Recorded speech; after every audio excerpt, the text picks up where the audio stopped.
Okay, just trying to avoid the light. Okay, so I'm Jacky.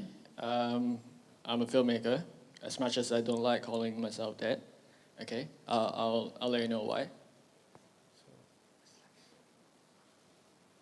Yep, so I'm also known as the boy who cried action. I was just speaking to one of you just now, and he was asking me why. So how it came about was that I did a Google search on myself, and just Jacky Lee. So the results that came up were baseball players, I don't know, like feng shui masters, things like that. So I thought, okay, I need to brand myself to a certain extent. Okay, so today, okay, just Okay, so I was told that this month's theme is actually action. So the definition is there. Okay, so it's basically the process of doing something to achieve an aim. But inaction is actually more attractive to me. Okay, I'm actually probably the laziest person I know. Okay. So today's topic is it is okay to be to be lazy. Okay. I slept at 3 last night, so I woke up at about 6+7. So I am pretty much still a little bit drowsy. Okay. It is okay to be lazy. I think a lot of times we tell ourselves, and the society tells us that you need to be hardworking, you need to be driven, you need to be on the ball, you need to be blah blah, all this and that. But I have come to realize that I was born lazy. Okay, not gonna change that. Okay, but the only thing is that I think you need to be responsible for your own actions or the lack thereof. Okay, so my mind works in a way that okay, I need to get this done so that I can watch TV and be a couch potato at night. Okay, I hope none of my clients are here. So yeah, but and at the same time, it doesn't mean that you should be doing substandard work. It just means that you need to figure out a system that works for you, works for the client, and obviously they cannot know that you did it in like a couple of hours or things like that. But then again, if you can do it in a couple of hours and the work still turns out great, then good for you. Okay, so I think we all need to embrace like what is this one thing that might potentially cripple you, or something that the society thinks that is not right. Okay, so basically, if you are lazy, if you are, I don't know, like anything negative, just try to embrace it, but be responsible. Okay. So a little story. I I hate to do homework back in primary school. So I had numerous exercise books in primary school. So how it works is that, let's say today I go back home, I decide that I want to play football with my friends after school. I would tell myself that, okay, I have no work, I have no homework. I'll tell my mom the same thing. I'll tell everybody the same thing. So I do not do my work. So the next day when I'm supposed to submit my work, I will come up with that excuse that, oh, I lost my book. And then the teacher will go, okay, fair enough. Do you want to start like a new exercise book? I'm like, okay, cool. So I would, but that night or that afternoon when I get back home, I will do yesterday's homework and today's one as well. Okay. So this went on for, I don't know, I think it went on for quite a while. Okay. So, and I was stupid enough to just put them all under my table. Okay. Thinking that the teacher would not know. So eventually it caught up, okay, with me. So she actually called my mom in, okay, and told her that, this is the power of exercise book that your son has. Do you want to speak to him about it? But she added that he's not like stupid or whatever, He knows what needs to be done. He does all his homework, just that they're all in different books. So maybe Monday is here, Tuesday is there, and then Wednesday is back to here, and then, yep. So I thought that would solve the problem of, I thought that was my system, okay? So it kind of worked because I didn't do too badly for my exams after that. I managed to get into the school that I want to. So I thought it all worked out, okay? So that was my system back then when I was 12. It didn't work in secondary school, unfortunately, sadly, okay? The system caught up. So the system caught up not because, again, I would say that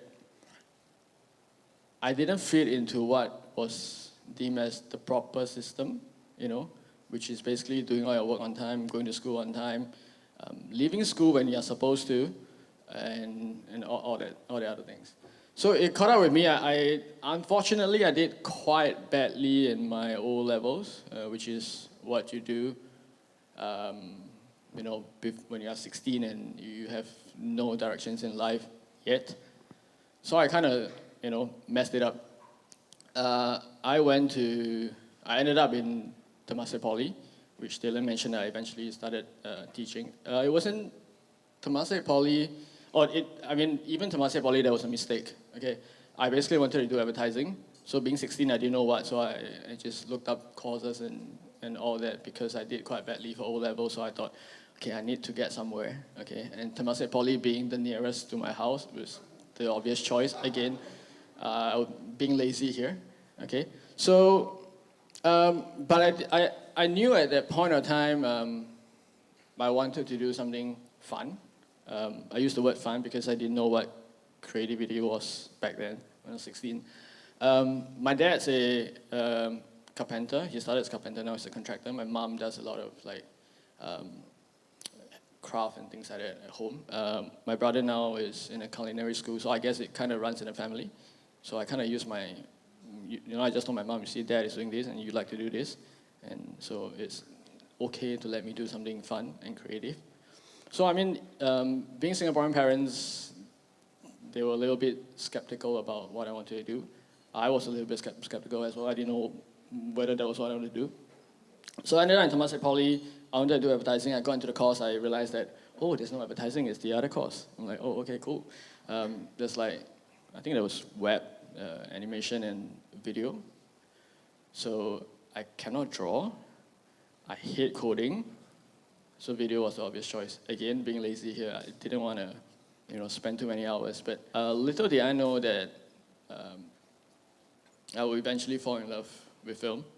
It's been a good 12 years since, I guess. I'm 30 this year, by the way. So that was how I got started with film. And I actually became hardworking in poly because I thought, okay, I found something that I really, really like to do. And I gave my all. One or two of my poly mates are here, so they will know that I'm actually really quite hardworking. So I actually, for once in my life, finish my work earlier than everybody else. Say the deadline is next Monday, I'll finish my work by this Monday. So I have a week in advance, and I can be lazy in that 1 week, okay?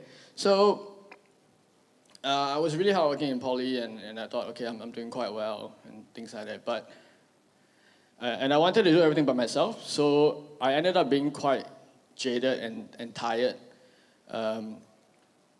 And for once, I felt like I wasn't really happy, okay? So one of my lecturers, one day she saw me in the studio, she was like, you okay? You look really tired. I'm like, yeah, isn't that what a art school student should go through? Look tired and messed up. So it's part of the, charm. So, but I was really tired. And then I remembered I needed to be lazy. Okay, not because I didn't want to do things, but it was more because I want to probably enjoy the process again. So being lazy is kind of like the end goal or no, it's my process, my system of getting to the end goal, which is eventually just to probably retire on the beach and do nothing for the next 20 years of my life. So I needed to be lazy, and one thing I realized was that film is actually very much a result of a group of people coming together, doing things that they do best. Okay, so I used to try and be the director, the cinematographer, the wardrobe, the makeup artist, the art director, the editor, the sound designer, everything else. Okay, so so that other people get a chance to do things. Once I figured this out, I think things became a lot more easy and smooth, and I started to enjoy film again. I mean, there are obviously moments whereby you need to do things all by yourself. A little bit of background. So then I left for Melbourne after Poly and National Service. So when I came out of Melbourne, I was quite taken aback by how fast the industry was moving in terms of the people like physically moving on set and things like that. You would run with the light in your hand, and I was taught in Melbourne, like, do not run with the equipment, walk, okay? Do not drop the equipment. But Singapore, everything was like, get from here to there in 2 seconds. So it was quite a culture shock. But eventually I got into the swing of things and things like that. I started out as a production assistant, which is basically that's exactly what I'll be doing, setting up coffee and food and everything else for the crew. And then I did a little bit of art direction. And eventually I decided to direct. So the transition was a bit tough, because on one hand I had to turn down the art direction jobs. On the other hand, I need to start getting directing jobs, so which is why I ended up teaching. So after that, I told myself that, if I want to do this directing thing, then I better get help. Okay, I can't do it myself. And in 2013, I think. So in 2013, I did a film, a short film called Sunshine, and everyone you see inside there, including all the sumo wrestler, the Super Mario, Jesus, Banana, the communists, and things like that. All of them were friends. All of them are my friends. They're still friends. We're still friends. Okay. So I did this in 2013, I think. Yeah. And it was probably, no, it's not probably. I'm definitely sure that was the proudest work that I've done so far. Okay. Reason being that we shot this over 4 nights. So from 7 p.m. to 7 a.m. Okay. And it was a weekday, so some of them had to go to school at 9 a.m. after finishing the shoot at 7. Some of them had to go back to work. Some had other things to do. So I just went home and sleep. Okay. So none of them actually got a single cent out of this. So they all worked for free. The film was funded partly by MDA under the short film grant, and part of it was from my own pocket. So this is the result of being lazy. Lazy because for once I just had to direct. I didn't need to do anything else. I mean, obviously I did edit it after that, but I mean during the shoot, all I need to do was to sit in front of the monitor like an emperor and just eye power, that's what they call it in the army. But this is my point, is that a lot of you, I'm sure, are from, I think, startups, maybe fellow creatives or students or whatever, which line you're in. Um, I think teamwork is probably the number one thing that you need to um, embrace. Sometimes I know that it is a lot easier to do everything on your own because you know what you want best. But um, it's not necessarily, I mean, it's not necessary to be the best. Okay, I found out. Um, I think, when I made this film, I was very excited. I wanted to enter into as many film fairs as possible. I wanted to win as many awards as possible. It did pick up one or two along the way, but um, I think I was a little bit caught up with um, trying to make a name for myself in that sense. I traveled to Tokyo for a film fest, and nothing against the film fest, but I think I met a lot of other filmmakers from different countries. I felt really out of place though, because everybody was just telling me, oh, I just watched this film. I just met this actor. I just met this director. What are you working on next? What's your next film about? Blah, blah, blah, blah, blah, blah, blah, blah, which is really unnecessary. Um, so, yeah, for my next film, I'm not gonna attend any film fest. Okay. Um, I think for Singapore, it kind of it has grown quite a bit, in terms of the film industry. Um, and over the last couple of years, I've seen that everybody is a bit more united in that sense. When I was a student and a fresh grad and things like that, I found that the industry was a little bit too. I mean, people in the industry were sometimes a little bit too eager to impress the others or like outdo one another. But now it's completely changed. And as a result of that, if you look back in the last 5 years, I think we had a lot of local films coming out over the last 5 years. And last night I actually just watched Seven Letters, which is basically a compilation of 7 films by 7 different directors for the nation for SG50. Um, it was really good, and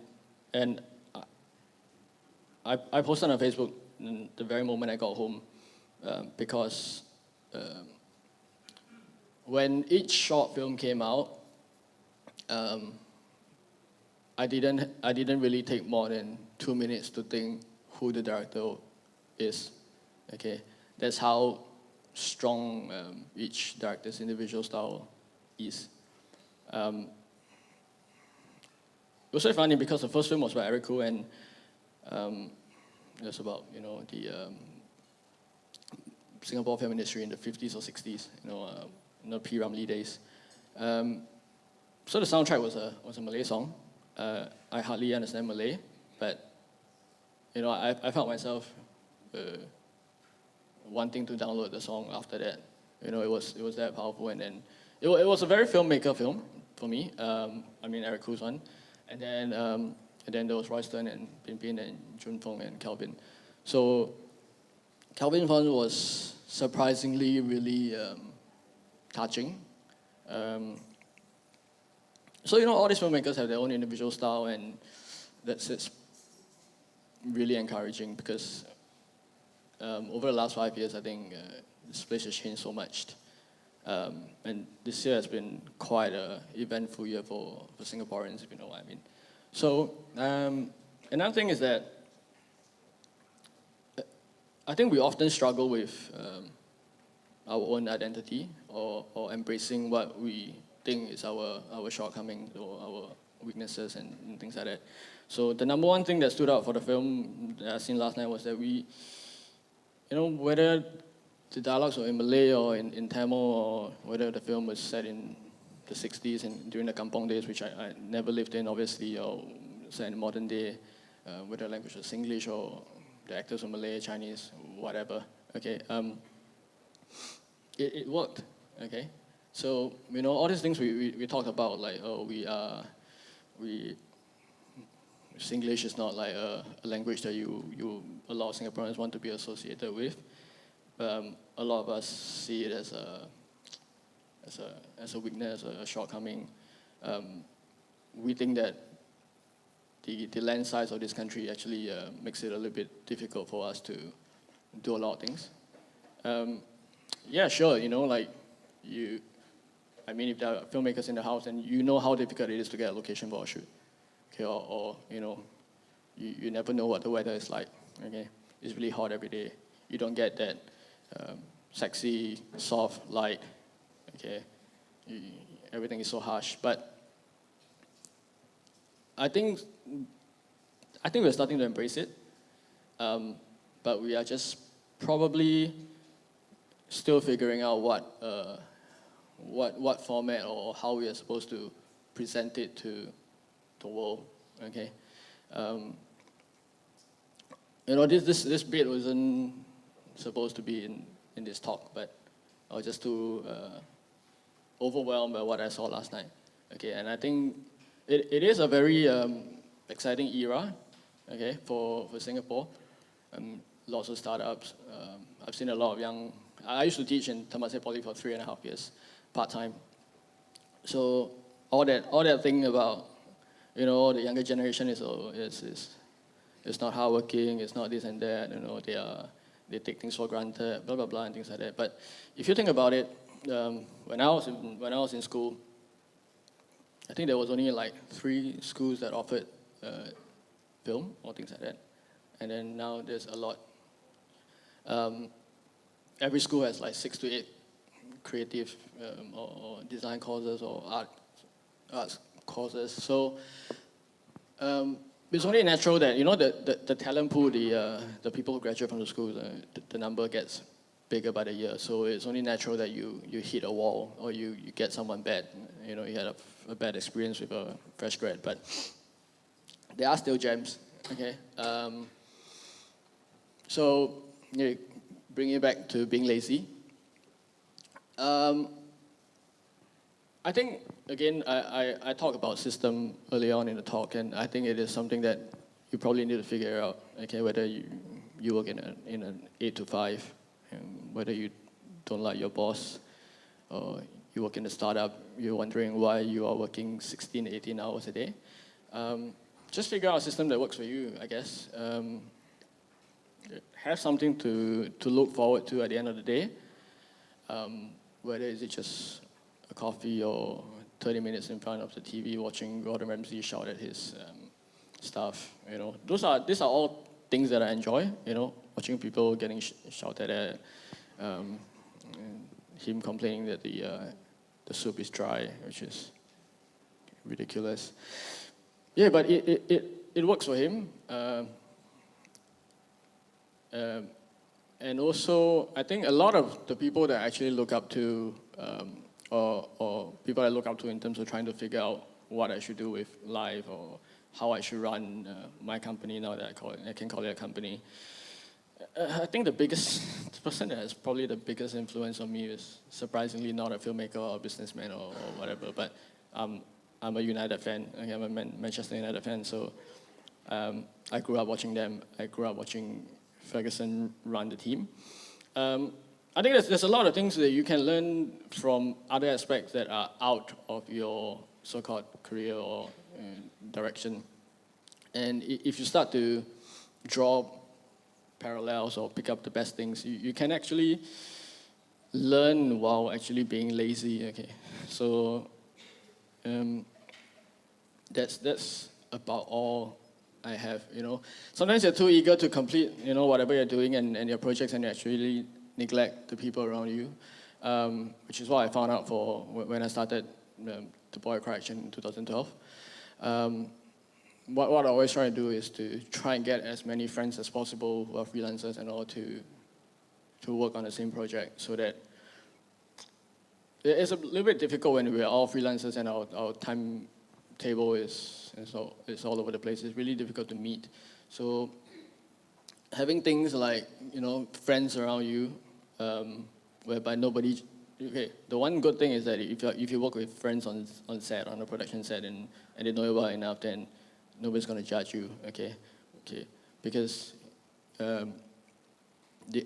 sometimes when I work with new people, I tend to be a little bit cautious. They might just think, okay, you're just a young punk who's trying to order me around, and I'm like, 40 years in the industry. But even so, it is good. You know, it is good. Once in a while, I get reprimanded when I was an assistant. Okay, but yeah, figure out something that works. You know, I don't know. Like, I still think I'm the laziest person around that I know. I go home every day and I see my brother doing his homework and blah blah blah and things like that, and I'm like, wow, dude, you're hardworking, but it doesn't work for me. So remember, it is okay to be lazy, but be responsible and just figure out a system that works for you. So I hope you enjoy the talk. Thank you. Oh yeah. So these are some excuses I made up. Okay. Those excuses out there. Now at the Q&A session, does anyone have any questions from the floor for Jacky? Anyone? Okay. So wait, how do you be lazy and you don't get caught? Every Singaporean guy learned that in army, right? Can do anything but don't get caught. Okay. No, I think. Okay. Back to being serious. I think lazy is, like I said, it's something that I'm born with. So I try and do my work. I wouldn't say really quickly. It sounds a bit negative, but I kind of know. It allows me to carefully think of the solution before doing something. So I will look at it, I know what I want, and then I just go full on. It's like a 100-meter sprint. So you just get to the finishing line, and then you can, collapse at the finishing line or something like that. Okay, so that's how I do it. I think laziness is a motivation. Being able to again go back home and watch TV after that, or like have a drink with friends after that. So it is a system. So I think the point is have a system that works. Lovely. Anyone has questions for Jacky? I realize I didn't put his film reel up there, but you can check it on his website.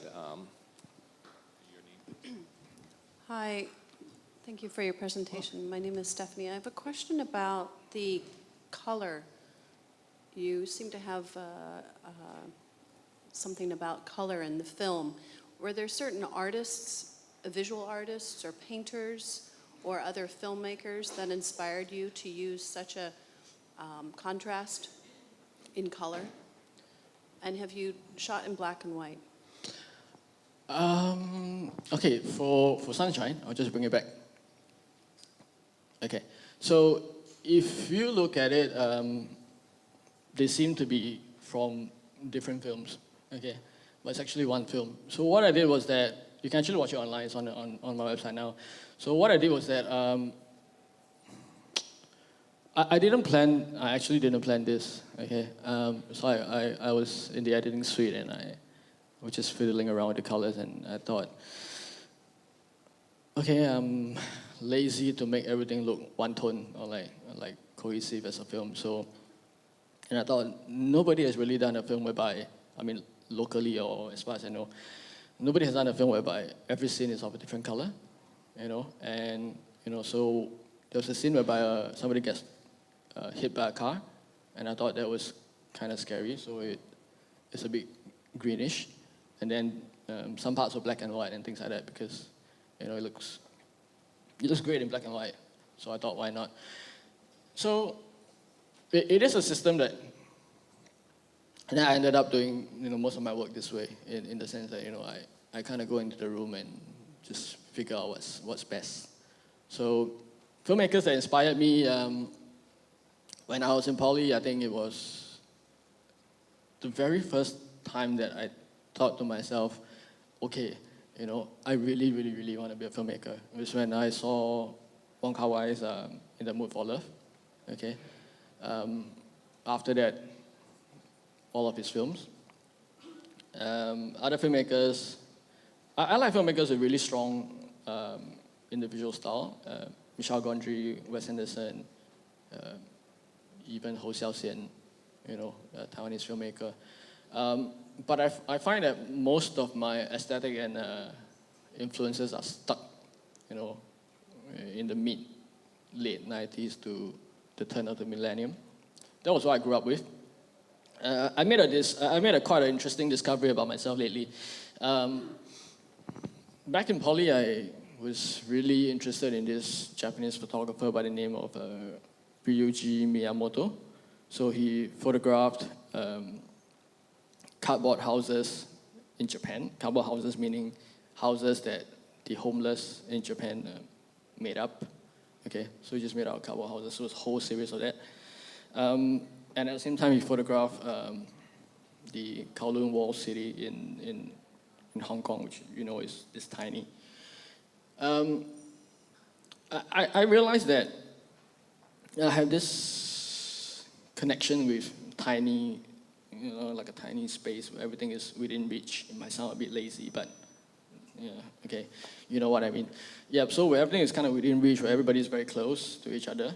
I kind of realized, I never knew why until I think 3 days back when I was looking at Miyamoto's photos again. I realized that when I was young, I grew up in my grandma's house. They're probably it's a 3-room flat. They're probably 8 to 10 people in the house. I used to sleep on the ground with a mattress and just in between the 2 rooms, it's just tiny corridor. So, and everything was kind of within reach. So I guess that shaped things that I like. So I like small cities. I not really yes, I like nature and like hiking and things like that, but not a huge fan. I would rather everything be within reach as part of being lazy as well. Again, so yeah, this are some of my influences, I guess. Good enough. Do we have another question? I think I'd be cold. I have to say, this time for questions and answers, we actually have prizes. So no matter what, you're actually going to get a prize. And the top prize is a 1-year scholarship for Skillshare. So, yeah. For what? Skillshare. Yeah, it's a community website where you can learn stuff. Can I ask myself questions? This isn't for the prize, but so you said that you embrace laziness. As a director, there's a lot going on in one day, 1 week, the kind of schedule. So how do you maintain laziness as a director? Get a producer, a really good one. No, I think sometimes I always work backwards. Okay, work backwards in the sense that I know there's this thing that I want to do, maybe for a commercial or things like that, and then I tell myself that I need to convince the client to use this, and then you work backwards. You think, what would make the client say yes? Okay, so lazy in the sense that you just figure out a system, I guess.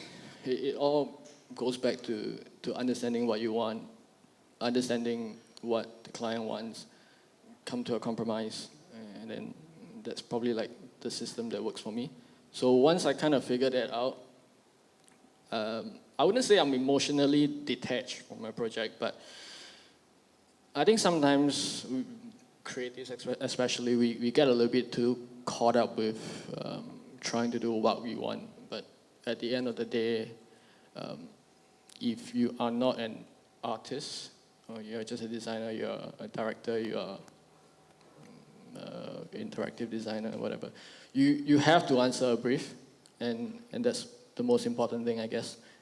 So you figure out how to answer the brief. For me, in the shortest possible way, so that I can be lazy. Yeah. Yeah. This can call me YY. This isn't a question, but maybe an opinion. I think you are, in the labor terms, I think you are lazy, which is good. It makes you efficient. But in terms of cognitively, mentally, you are really driven, because you are trying to learn things and pick up parallels even when you are not doing anything when you're not in labor. So I think it's great. So this guy probably understands myself better than I do. Okay. No, I mean, being lazy being lazy is just a topic that I came up with today because, again, it's the system. Okay, I needed to make sure that nobody is like falling asleep during my talk. So the system was to, try and come up with something funny, but try and somehow bullshit it in a way whereby people won't think that I'm just talking rubbish. Okay, so yeah, I actually know that I'm not that lazy. It's just lazy is just a system for today. If you wanna.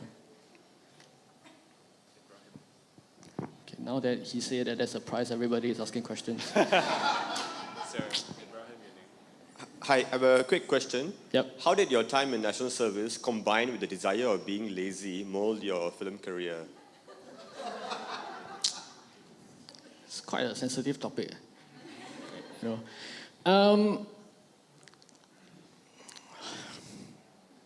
Just kind of offend people. I think, okay, was I lazy in national service? I think to a certain extent, yes. Then again, that's because it's not that I don't agree with sometimes I don't agree with some of the things that are being run, the way it's being run, but you get the job done. I guess that's all. That's what all Singaporean guys know. You get the job done. Okay. If you go back for reservists, you go back for in camp, you realize that you just need to get the job done once and for all. Okay? It applies to film as well. I absolutely dislike editing. Okay, but I do it because I don't want people to second guess. Okay, sometimes. Okay, I'm contradicting myself by saying be lazy and let your friends do your work, but yeah, so yeah, let's not talk about national service, very sensitive. SU 50 this year. We have one question here. Yeah, so this is a little bit from a mother's perspective. How, as a lazy person, a self-proclaimed lazy person, how do you actually motivate a lazy person? How do I actually motivate a lazy person? By telling them it's... So, I mean, like, you said you went to poly and all of a sudden you became a workaholic and you were exhausted and you found your passion. I want to know what it was that ignited that. How old is your kid? I have two. They're not actually lazy, but I'm curious. I'm curious for the future. Yep. I think what I saw from how my parents brought me up was that they pretty much let me do what I want to do and only try and stop me when something was like wrong, I guess. I started out being quite enthusiastic, trying to motivate everyone, save everyone, and things like that. But some kids are actually, the more you motivate them, the more they say no, I don't want to do this. And when I stopped doing that, when I left them alone, they came back with like really, really, really good work. Leave me your email, I'll let you know when I have a kid, so I'll let you know. I saw hands over here just now. Do we have a question? Okay, is there another one from the audience? Just one last one. Yep. Just one last one, yeah? Okay. Sorry, it's getting a bit cold. You have to pick like the most interesting question later. It's getting a bit cold up here, so... Hi, so laziness is one thing, but what about routine? Routine. Routine. Do I like routine or? Yeah, do you have, because you read a lot about creative people who, no matter what else might be going on, they sort of make sure, especially writers, they make sure they write like for 5 hours a day. They may be totally debauched the rest of the day, but they set aside that time. And I'm wondering if it's the same for filmmakers. Routine? No routine. The only time I practice routine is when I am editing, I guess. You need to make sure everything is in place and all the files link properly and things like that. But other than that, no, there's no routine. No, yeah, actually, really no. Yeah.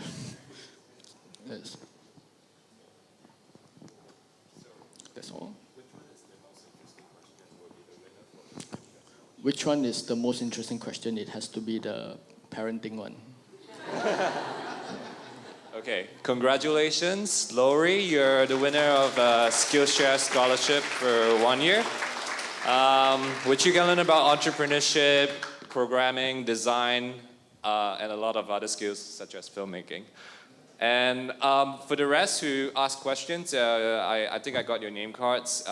You will also win a ticket to Nat Geo Live event, which actually I'm not too sure about the details, but I'll send it to you to your email. I'm coming next month just to ask questions. Thank So you. this was like a special thing.